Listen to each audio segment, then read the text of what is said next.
Le premier vice-président m'a invité, je lui en ai remercié je lui ai remercié de cette initiative pour discuter entre autres justement de la question des médias indépendants qui sont fermés et de la liberté de presse. Et la discussion qu'on a eue, j'ai eu à dire très clairement qu'il était urgent, urgentissime, qu'il y ait un dialogue sur toutes les questions qui sont aujourd'hui au centre des préoccupations des Burundais.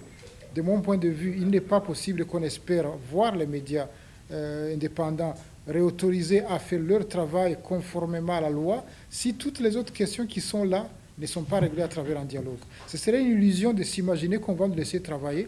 Si l'État burundais continue sur la lancée actuelle, il n'y a aucun espoir proche que les médias soient ouverts. Parce que si l'approche actuelle continue, c'est une approche qui mène de façon claire, nette, inévitable à la guerre. Et si on est dans la guerre maintenant, personne ne peut dire quand on pourra recouvrer nos droits ou est-ce que ça va s'empirer, ça va s'alléger, je ne sais pas. Je pense qu'il faut que chacun d'entre nous fasse ce qu'il a à faire. Nous, en tant que journalistes, qu'on fasse le maximum pour exercer notre métier, pour informer les citoyens de ce pays. Nous, en tant que citoyens, qu'on se batte autant qu'on peut pour que les questions que nous avons, qui sont des questions entre humains, entre frères, soient résolues par la discussion, non pas par les armes. Parce que si cela n'est pas fait rapidement, nous allons clairement dans une nouvelle guerre dans ce pays. Et c'est lui qui pense qu'il a les moyens de réduire les autres par la force est dans l'illusion tout simplement. Il est dans l'illusion tout simplement. J'ai répété cela au premier vice-président lui disant de grâce, faites le maximum pour qu'un dialogue global, intégral commence sur toutes ces questions auxquelles nous devons faire face si nous voulons éviter des drames supplémentaires à ceux que nous avons déjà vécu par le passé, à ceux que nous sommes déjà en train de vivre aujourd'hui, parce que chaque jour, aujourd'hui, des enfants de ce pays sont enlevés, sont torturés, sont tués.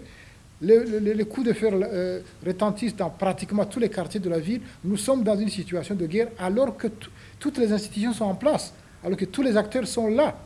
Donc j'ai insisté pour dire, de grâce, faites le maximum pour qu'il y ait un dialogue. Et à travers ce dialogue, les médias aussi certainement recouvriront leurs droits, les citoyens recouvriront leurs droits à l'expression, mais également toutes ces autres questions qui préoccupent des gens ici puissent trouver une solution de manière plus sensée que ce qu'on est en train de voir. Nous savons tous comment les médias ont été fermés. Ils n'ont pas été fermés par la première vice-présidence, ni de l'époque, ni actuelle. Donc là, ce serait un mauvais procès qu'on ferait au premier vice-président et à son bureau. Je crois que ces médias ont été détruits et fermés par les services de sécurité.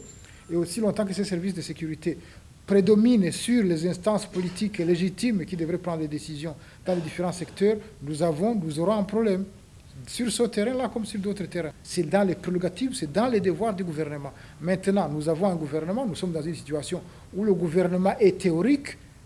La preuve, toutes les nuits, pratiquement dans tous les quartiers de Bujumbura, ça tire à longueur de nuit. Les gens sont enlevés, les gens sont torturés, les gens disparaissent, les gens sont tués, etc. Comme s'il n'y avait pas un gouvernement. Donc, je crois que la question telle qu'elle est aujourd'hui, il est urgentissime que tout le monde, d'une façon ou d'une autre, s'assoie autour d'une table pour réduire les dégâts, pour arrêter les dégâts là où ils sont, avant qu'ils s'en aillent plus loin. Parce que ça va aller plus loin s'il n'y a pas de dialogue.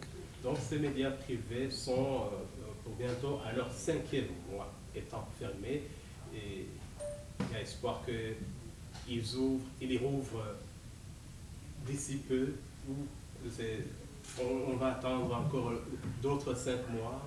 Je n'ai pas de boule de cristal pour vous dire ce qui va se passer, mais simplement ce qui me paraît évident, c'est s'il n'y a pas un dialogue sérieux rapidement, non seulement les médias ne rouvriront pas, mais beaucoup d'autres choses vont se dégrader dans ce pays.